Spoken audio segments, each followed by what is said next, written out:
Hey, thanks for checking us out on Nobby on Cars today. Welcome back to the channel. It's been a while, but we're here at Tesla HQ in Ireland, which is in Sandyford in Dublin. And I'm here to, first of all, take this lovely Model 3 for a review over the next couple of days, but also to highlight the fact that Tesla are now doing contactless test drives. Fill in your forms online, you send them a scan of your driver's license, you arrive on the day of your test drive, the car will already have been sterilised, and because of how technologically advanced these cars are in terms of apps and connectivity, the staff can unlock the car for you, they can start the car from a mobile device inside the showroom. You don't have to come in contact with anybody. If you want to ask questions, the staff have got sanitizer kits and masks and everything in there. It's really impressive setup. And you can then take one of their Tesla cars in the range and you can go off for a spin by yourself for up to 45 minutes. Come back, ask some questions if you like, do all the number crunch and all that stuff. In a car, it's hard to socially distance from somebody, and Tesla have that covered. Welcome to Nobby on Cars with Mark Noble. This particular car is a performance model. The difference in price goes from about $48.49 to about $68.69. So there's quite a bit of a cost difference. But this is the car that Tesla are hedging a lot of their bets on. This is the electric car that they feel is more for the common man or woman. Price might say differently here in Ireland, but Tesla have been in the news a lot more than usual. Not only that, they've cut prices in certain regions around the world. So what's going on? Tesla is rumoured to be in talks with a Chinese company for batteries less reliant on cobalt, and which could see the cost of the battery drop by 20%. I think on the surface of it, like most automotive manufacturers at the moment, they just want to sell more cars. So what is the Model 3 like, especially compared to the more expensive and much older by now S? We're going to have a little look and a poke around this Model 3 performance in the video. Hit subscribe if you haven't done so yet, and let's check this out together. You can open the boot from the inside of the car with an electronic release, but when you're here, you have to, well, at least open the part of it yourself. Now, this is a bit strange. There's a clip on it that maybe is broken. As well as the boot, the paint finish in parts isn't perfect. And just like the S model I reviewed a few weeks ago, there's still no charging point in the back, like the Model S, like I pointed out in one of my last videos, but you do get the addition of two LED lights in the back. And there's quite a large storage area for cables and things down here, and then the boot itself is very, very generous. There's not an awful lot you're going to struggle to fit in there. It goes back deep, and there's little pockets for storage of things down here. Maybe you're going on a picnic and you have a bottle of water in there and you don't want to spill everywhere. That's fine. How are you getting on there, my friend? Okay. The other thing is, when you close the boot of this car, bearing in mind it's a €70,000 car, it just sounds a bit tinny. You do get a carbon fibre style lip here on the boot, which you might say is unusual for an electric car, but you haven't seen how this thing performs yet, have you? Glass roof goes the entire length of the car, and it really is something spectacular when you see it in the flesh. These handles don't pop out like the Model S, but it has some things that the more expensive Tesla doesn't. And those things would be the fact that there's little pockets at the back of this driver and passenger seats. They're not massive, but at least they're there. And we've got cup holders in the back of the car. I also love the fact that as I sit here, because the car has been opened, there's a little bit of toastiness coming from the climate control, which is a very cool feature. I'll show you once we jump up front. And there's little tucked away, oh, they're not that slow a release, but yeah, they kind of are. Little tucked away hooks for jackets and coats. Yes, there's a fairly skinny armrest. The seats, by the way, do extend into the car here. So you get a 70-30 folding situation, and they go pretty flat actually. So yeah, the boot is really, really practical. There's even more tethering hooks back here, little pop-up things to keep them out of view. I'm impressed. Seatbelt even doesn't get quite tucked away when you fold back those seats. Now, the glass gives a really lovely roomy feel. It does slope over your head back towards the car. It's like a Grand Coupe style design, which is fine unless you're particularly claustrophobic. There's 2 USB points down here and some air conditioning for your rear passengers to keep them comfortable, and there's a fully flat floor, which obviously you're expecting with an electric vehicle. So far so good in the back, and little trigger buttons that you push. The window comes down again like a coupe and you release it that way. You've got to tell rear passengers how to use it maybe once, in my case maybe 5 times, but they'll get it in the end. Now, the front. This is going to split opinion, okay? So leave a comment below on what you think on the front, because some people are going to love it, some people are going to hate it. Even though they don't pop out, I still like those door handles. They're still cool. So, here's the deal. The inside of the Model 3, like a lot of Teslas, is full of minimalist, class, or void of any gadgets, depending on what way you sit on that lovely electric fence. Well, not electric fence, but you know what I mean. So, you get the tablet that controls everything. Everything, like Tesla, that's just how they do things. And you get your nav, and you get your heated seats, and your air conditioning, which in the Model 3 you can drag and decide anywhere along that strip where you want the air to flow. Maybe you want more intensity on the driver. There's a setting for your dog if you're leaving your dog in the car.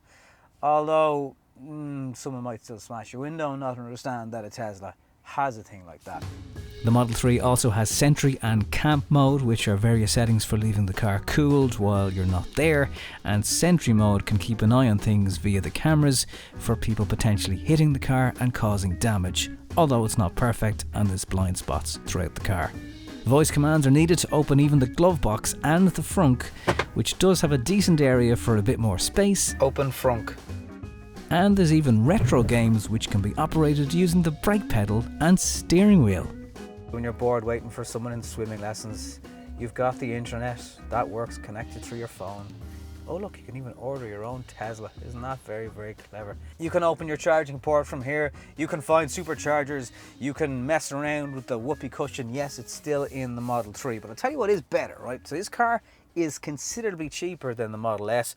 You get door pockets. This is much better built. The whole center console, the slow release, pop away areas where you store things, 2 USBs in the front, nice one. Don't seem to find wireless charging here. It feels like it should be there. It hasn't worked for me. It'd be nice though. If you're looking for USBs under here, you won't find them, but you will find a 12 volt, a pop out tray area, lighting down there, and more stuff where you can store. And then there's 2 reasonably sized cup holders. Kind of surprised they're not bigger actually, being an American car. Here's another divisive point of the Tesla Model 3. The steering wheel. It's very cool the way you go into the car setting.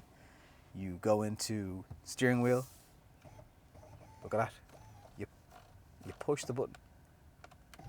Oh, telescopic. So these 2 buttons on the steering wheel control so much in the car.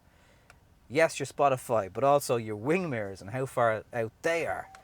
And obviously, as I'm demonstrating, the steering wheel. And you can set a preset in the car and that will be at your desired height and all that stuff.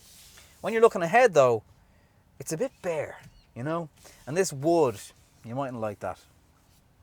People who give out about the quality of the door cards and stuff in Teslas, I think they'll be reasonably happy with this. There's kind of a suede Alcantara here, and that feels good.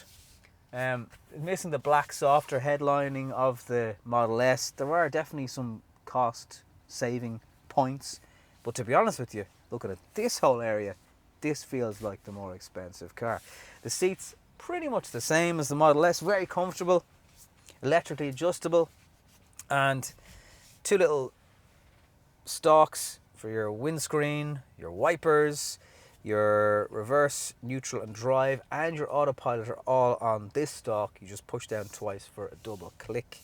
and it has lane departure and cameras everywhere. It spots everything before you even spotted it. I'll explain more on the drive part. The 75 kilowatt hour battery has a performance model claimed range of 530 kilometers, but even the biggest of Tesla fans will admit that this is somewhere between 4 and 450 kilometers in real world terms.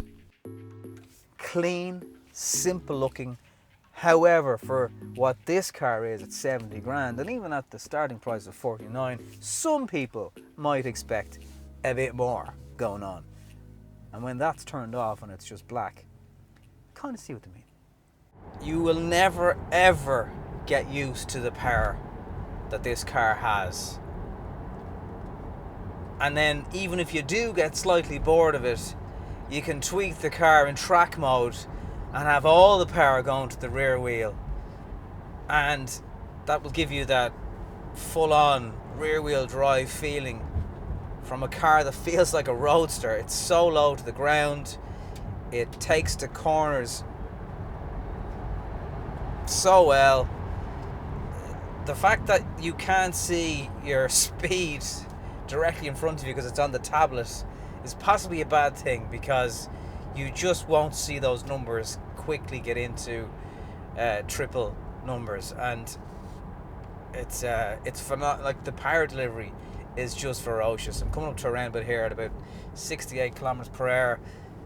Don't even brake, power through, and it just doesn't budge. Like the grip on it is really, really incredible. I once tried that exact same roundabout on an Audi S3. It was a colder morning, granted, but it was a bit more of a squeaky bum effect. And then the fact that you have the regen braking, you're rarely touching the brake pedal, and over a ramp, floor it. And genuinely, your head is stuck to the back of the seat. Again, you just feel the car lift off, and it's truly I can't. I've driven M5s, and yeah, you have this big huge engine noise behind you with 4 exhausts. That's what this car is missing, and I've no doubt if it had engine noises, it would probably feel faster again. But the fact that it's totally silent, the fact that after some cars I've been really lucky to drive, Ferraris, M3s, these really incredible petrol orientated cars, and yet something like this feels like possibly the quickest car I've ever driven. It really is outstanding. Behind the wheel there'll be attention from drivers willing to see if they can keep up, and there'll be times when you try to provoke a Golf 4 driver to stretch its legs and they just don't take the bait. Even with a max speed of 7.4 kilowatts, you'll get from 0 to over 400 kilometers in less than 12 hours charging at home. Get home, charge it, and wake up the next day with enough range to get from Dublin to Donegal and back again. You'll be able to get from 1 to about 90% battery in about 40 minutes if you're using a serious supercharger like the Tesla or Ionity. Technology on board is on another level. This car will see traffic lights, and the traffic light graphic will be displayed in the tablet here, including whether it's green or red. It will pick up traffic cones, it will pick up people jogging and warn you that they're coming, and humans are bright red, cyclists, bigger vehicles, trucks, buses, everything is displayed. You can see your surroundings at all times. Even if you're just looking there, you could probably drive this car by just looking at the screen and not needing to look elsewhere, which is spooky and incredibly cool at the same time, but weird. You can turn on the rear view camera with the rear projection as you're driving if you want to. Tesla's Autopilot feature is remarkable to sit back and watch. It uses 360-degree cameras, has a 160-meter forward-facing radar, and 12 ultrasonic sensors. You can even roll the car out of a tight parking space without you setting foot into the car using the summon feature. Unfortunately, keep your hands off the wheel for too long results in the car kicking you out of Autopilot for the remainder of your Model 3 journey. For an additional eye-watering €6,500, you can opt for full self-driving capability, which includes some of what I've just mentioned, but will also recognise and respond to traffic lights and stop signs in the not too distant future. The question is, would you be comfortable trusting the car to do so much of the driving? You often hear cars described as driver cars, and how could an electric? And people have said to me any time I've been positive about Teslas, I can't believe you of all people. I can't believe it myself sometimes either. They're not without their flaws. The build quality is not at a premium German level. Will it ever be? I don't know, because the cost of the technology probably far outweighs what type of plastic is used on the inside of the car. You do have to be a little bit less fussy, but you're getting some seriously rewarding car to drive on the other side of it. So would I buy a Model 3? Well, if I had loads of cash, I'd probably go for the performance. The fact that this car will charge quicker than the Model S, it's cheaper than the Model S, there's a lot of things going for it. And to be honest with you, interior space, is there a huge difference in the car? I don't know if there is. Now there's a little few things like the inside of the paint isn't fully finished inside the hinges of the car, if I was being really fussy about it. And yeah, that boot thing shouldn't happen. 48,000 euro, including all the taxes, the grants, VRT. It's not a bad option. Maybe you're going from a 2-car family to a 1-car family, and it makes a bit of sense if you chip in together or something, I don't know. The Model 3 performance, the performance is incredible. They're not messing when they add that word to the car. However, at 70 grand, give or take, it is a lot of money, but for a Tesla, for a car that's right on the edge of technology and cost saving in terms of running it, it's not a bad option. Would I buy it over an S? I think I would. Thanks for watching.